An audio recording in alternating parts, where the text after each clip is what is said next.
Welcome back. We are discussing adoption in North Carolina, and I am joined by Kelly Dunbar, the adoption counselor supervisor at A Child's Hope. And Kelly, thank you for joining us this morning. Good morning. Good morning. Well, what a cool job you have. You talk to people who are going to provide a miraculous gift to someone who can't wait to receive that gift, a child. Can you give us a little background on yourself first before we dive into what that must be like? Sure. I am a graduate of North Carolina State University, and I have a master's in social work.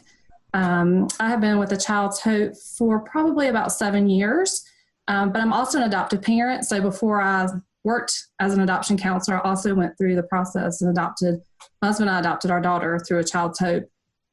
Pre my days working as an adoption counselor.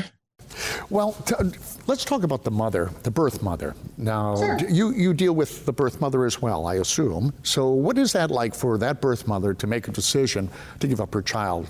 I think working with birth moms is a part of my favorite part of the job most of the time. Yes. Most birth parents, love these babies and they love them so much, and they want what's best for them. And so they make this selfless decision to place, a child with a family, so that child can have better than what they have or what they could provide. Now, you're an adoptive mom, and we've adopted a child as well, so I know a little bit about the process. And open adoption seems to be the thing most folks are doing now. It makes it easier. Well, I'm assuming it makes it easier. You tell me, what are some of the challenges you have with an open adoption from both sides? First of all, I believe in open adoptions 100%. I think it's what's best for the child long term. There are obviously some obstacles we deal with, the long-term communication. It's hard for not only adoptive parents, but birth parents to think about the next 18 years and what that's going to look like. So it's working with families, birth parents on a plan. What is that going to look like? How much contact are you going to have? Is it going to be pictures? Is it going to be visits? And, the beautiful thing about open adoption is it evolves over time as that child grows, as the birth parents move on with their life. It just kind of evolves. So in my own personal experience, we have an open adoption with my daughter's birth parents, which extends to biological grandparents and cousins and, all those the other people that are a part of her life. So it's just every situation is different.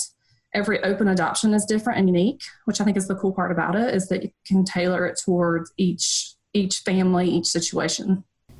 Well, I know there are some misconceptions. I know there is, especially when it comes to a mother who's willing to give their child. I think people have a stereotype of that. Can you clear that up? Because I think it is an unbelievable sacrifice they're making. What are your thoughts on that? Absolutely. I think that a lot of people feel like these birth moms especially are giving up on their child, or that they don't love them, or I've heard it all. And to me, it's the greatest sacrifice of love. Putting their child first before their own needs, before their own desires, because they do love these babies, and it's very difficult. It's very emotional for the birth parents, the birth fathers as well. So it's an incredible gift that they're giving to families. And it's just kind of hard to explain, but I think that birth moms are making the ultimate sacrifice as we make those sacrifices every day for our children. I think that's probably the biggest sacrifice a person can make. Oh, I agree with you. Anything you could say to those who might be thinking about giving up their child and those who are hoping to adopt? Any tips? Because it can be rather frustrating. It is. It's a daunting process. I would say to prospective adoptive parents, do your research, and not necessarily Facebook research. I would say research, talk to friends, talk to people who've adopted, call different agencies, talk to adoption counselors, get facts, and then be prepared as much as you can be, whether that's emotionally, financially. It is an emotional roller coaster, but I feel like at A Child's Hope, we do a great job with kind of walking our parents through that process, kind of holding their hand, making sure they understand, giving them updates, being that support for them. I would say to birth parents, similar advice. If it's something that you think is in the best interest of the child and you, depending on where you are in your life, call an agency, call and talk to somebody, and we can connect you to birth parents who have placed in the past, who have kind of gotten through the hurdle, gotten through the hard parts. So it's about making those connections, using your resources. And then again, as adoption counselors, providing that support to birth parents that they need throughout the process. Whether they call us at 4 weeks pregnant or 36 weeks pregnant, we're going to be there to walk them through the process.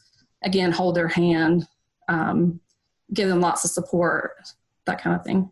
Well, it's awesome what you do. What an awesome job you have. And thank you for taking time with us today. Yeah, absolutely. Thanks for having me. Yeah, the payoff is huge, folks, in adoption. It might be frustrating sometimes, but the payoff is big. Thank you, and thank you for watching today. If you are pregnant and want to talk to Kelly about placing your baby for adoption, you can call or text the numbers on your screen. If you are a family that wants to learn more about adopting a child, you can visit achildshope.com. You'll find a wealth of information and contact form to schedule an appointment with Parker Heron. To view and other episodes of Community Matters, well, we got a website you can go to as well. Visit our website at RaleighCW.com and myrdctv.com. And I'm Bill LeMay. Thank you for watching Community Matters, and we'll see you next week.